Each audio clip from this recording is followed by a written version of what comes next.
Good morning, everyone. Good morning! One more time, magandang umaga. Magandang umaga po! Okay, so welcome sa ating day 2 na ating Vacation Bible School. At of course, ngayong araw na ito, we will continue yung ating pag-aaral ng mga Bible lessons that teach us ng kung gaano kakapangyarihan ng ating Panginoong Jesus. So kahapon, pinag-aralan natin kung paano our Lord Jesus has power to protect. Diba? Nung iligtas na yung mga disciples doon sa bagyo. Maraming bagyo sa buhay natin, not literally, not physically. Bagyo in terms ng problema. So, tinuturo sa atin ng lesson yesterday that our Lord Jesus also has the power to protect us from all troubles sa ating mga buhay. Regardless ng anong klaseng problema pa yan. And He did that. So, ngayong araw to, we will study another Bible lesson that teaches us yung power ng ating Panginoon. So, we will see that later sa ating pag-aaral. But before that, let's begin by singing where's that? Number 3. Ang title nito ay 10,000 Reasons. So, question. Cyrus, question. Wala pa akong tanong eh. Give me one reason na you're most thankful for. Ngayong araw na to or kahit kung ano na pa sa araw. What are you most thankful for? Ano yung pinagpapasalamat mo? Gumising araw-araw. Talagang inisip ko pa yan ha. Mahirap ko sa kutsan. Hindi na inisip ko lahat ng tao yan. So, yeah, pag-gising araw-araw, that's one of the things that we can be thankful for. Ano pa? Abby, give me one thing that you are thankful for. Life, medyo mahirap isang dyan. Hindi yan may isip ng maraming tao. Yeah, life, of course. Kasi hindi lahat ng tao may life, di ba? Yung ibang tao may life na sila, pero walang life. Sabihin walang buhay-buhay na. But we are thankful na yung life na may buhay because of our Lord Jesus Christ. One more, lastly, give me one reason that you are thankful for. If you had 10,000 reasons, give me one reason. Siguro po yung Health and family. Okay, so those are basic things. And one last more. Joel, hindi mo ka isang bagay na nagpapasalamat ka. Ngayong araw na to, or yesterday, or previous days, give me one reason. Give me one reason. So, isa na. Dumating si Jen! Galing sa Okay. Yeah, of course. That's one of the things that we should be thankful for. So, marami tayong reasons to be thankful for. More than 10,000 reasons, in fact. So, let's sing this song. There are many reasons that we should be thankful for sa ating Panginoon.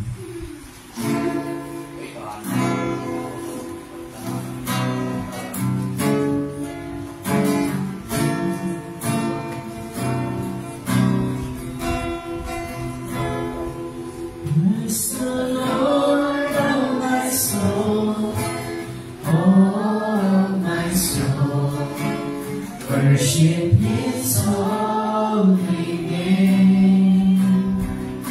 Sing like never before. Oh, my soul, I'll worship Your holy name.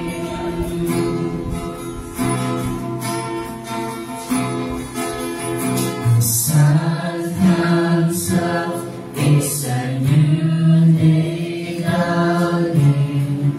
It's time to sing Your song again.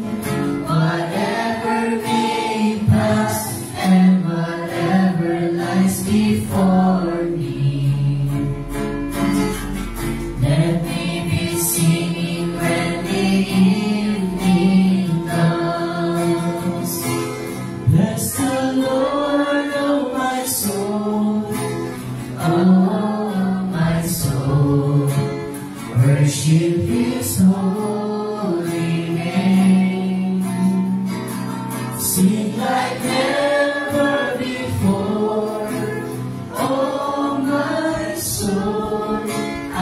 worship your holy name.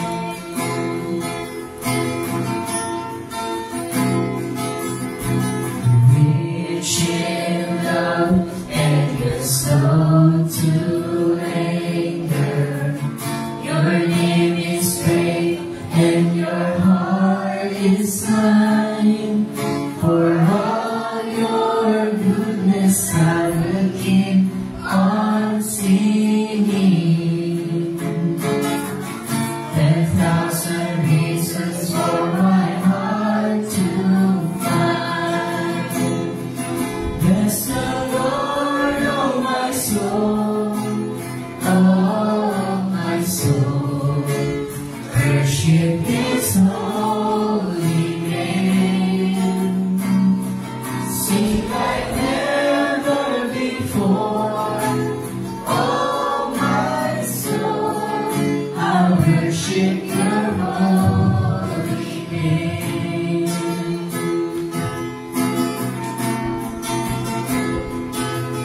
And on that day when my strength is failing, the end draws near and my time has come.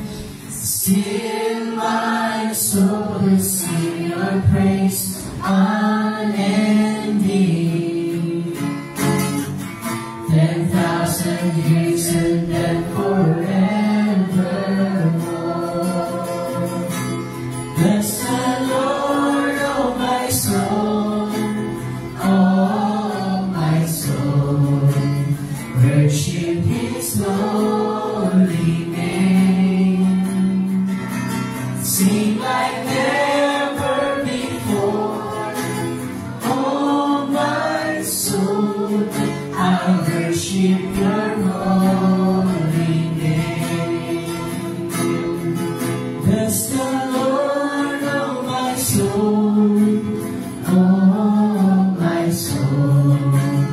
Worship His holy name. Sing like never before. Oh my soul, I worship your holy name.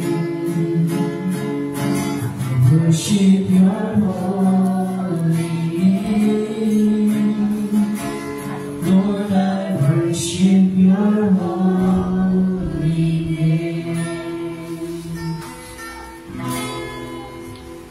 Before we say our opening prayer, ano ang theme natin for our VBS this year? Ano ang theme natin na ating VBS this year?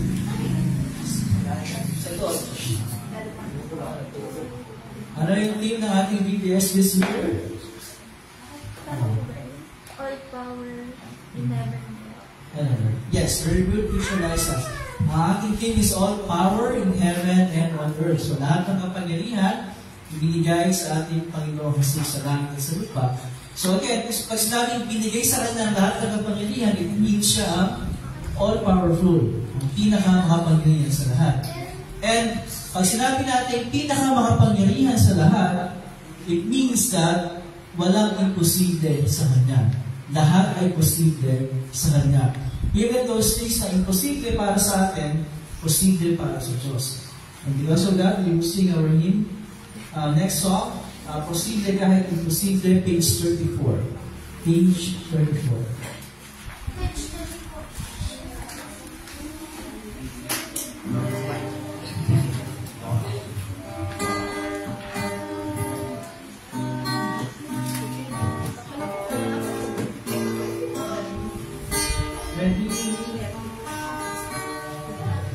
Posible kahit imposible, kaya kahit di na kaya.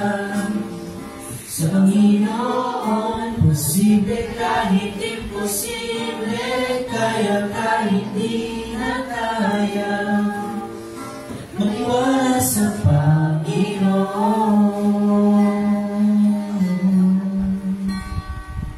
Kahit ano, kahit balik, kahit saan pa paano,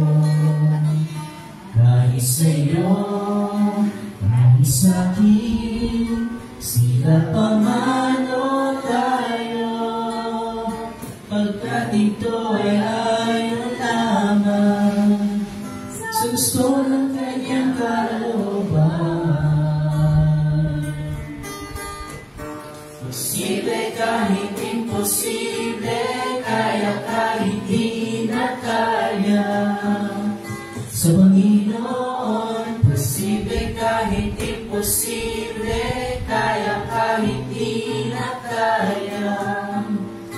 Magtiwala sa Panginoon.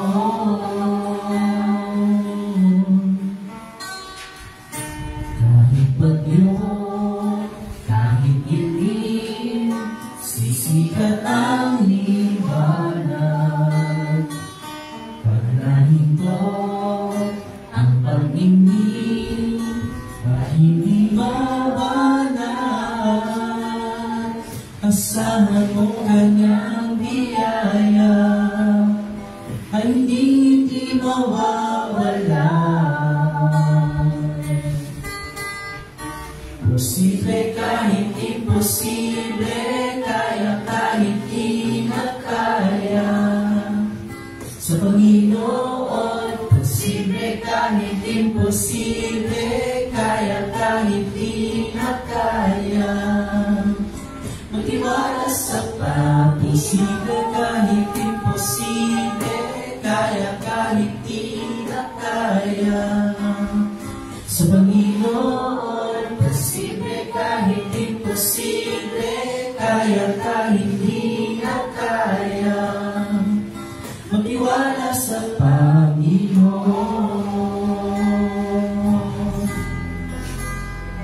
Magtiwala ka lang sa Panginoon.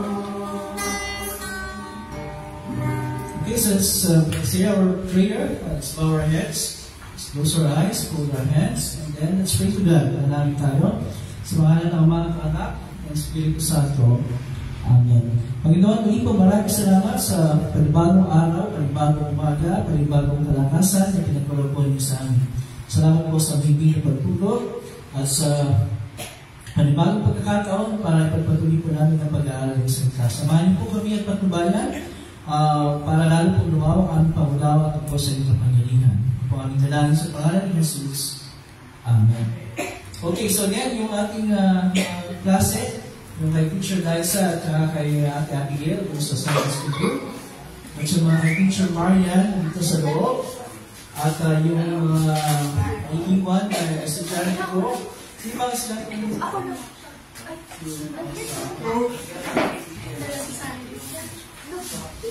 Hindi ako lang.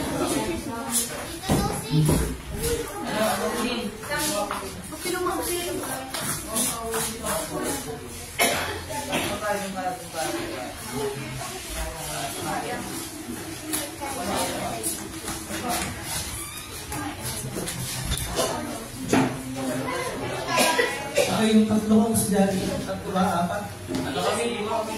Sige, dalang share niyo sa labas. Okay, daw.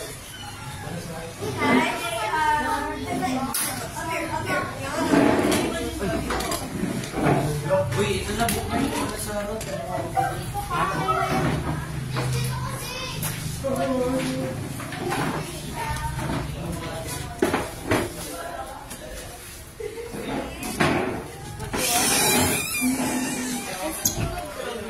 Kaya man live stream ko ngayon.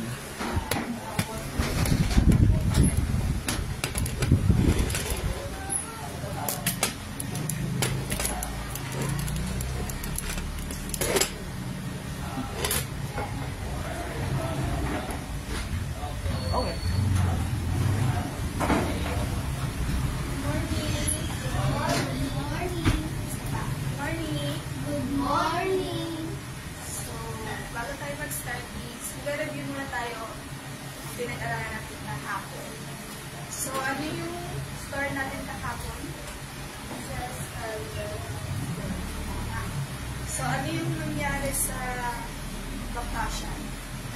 Ano nangyari sa bangka kung nandun yung kaya na din? May dumating na storm. So, sino yung nagpakalma sa storm? Hindi sa bangka. So, ano lang yung need nilang, ano yung need nila para para maprotektahan tayo para na hindi wala at palataya. Ano yung keyword natin kahapon? Power to Tama, power to protect. So, before tayo mag-start is, maglaro tayo ng games para magising-gising tayo. Ayun lang namin yan. Wait lang, ayun. Kasi yung lesson natin ngayon is the healing of blind Bartimaeus. Ano yung blind sa Tagalog, guys? Wala. So, ang lalaroin natin is, dahil tatlo na kayo, teammates kayong tatlo. Isa-isa kayong magdo-drawing dito sa papel na to, pero nakapikit. Sasabihin ko yung word, tapos i-drawing nyo dito. Tapos huhulaan ng nakaupo dito, okay? Bibigyan ko lang kayo ng 20 seconds sa magdo-drawing. Tapos sa manghuhula, 10 seconds lang. Okay, sino nung gusto? Sige, go yan. Huhulaan nyo to siya na. I-drawing nyo. I-drawing niya na yung kasabihin ko. Pero nakapikit na. Busy muna tayo. Level 1. Mag-time mo muna. Sino time? May time mo. May tawag. Para wala tayong buta. Kailangan galingan nyo kasi score nyo to. Score nyo to. May yung person na kaya siya, diba? Kaya galingan. 20 seconds lang. 20 seconds.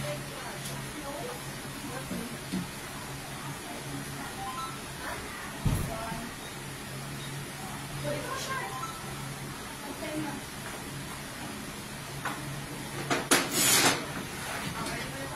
Pwede na. 1, 2, 3, 4. 1, 2, 3. Tama. Very good. Okay lang ka na. O, ikaw naman siya. Ikaw naman mag-gawin dito. Hindi ko na kailangan yung sa kanyang gawin. Wala na siya.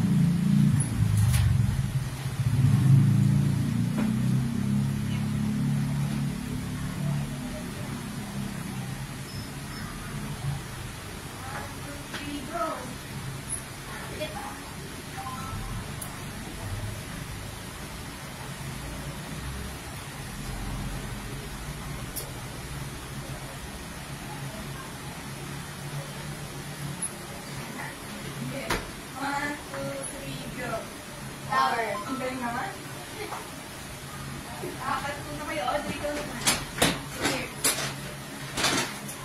O, tapos na tayo sa issue 1. Medium. Dapat kayo sa TV. Wala. Ay, sige. Sige. Ang picture mo.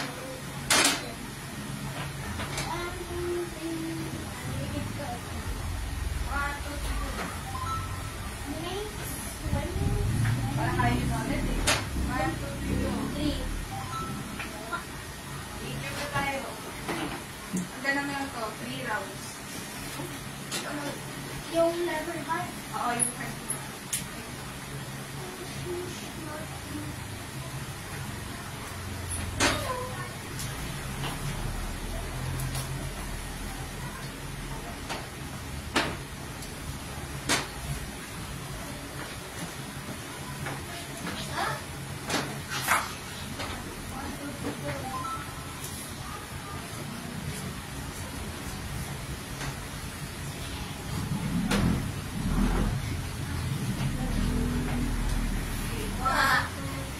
Mahal. Church.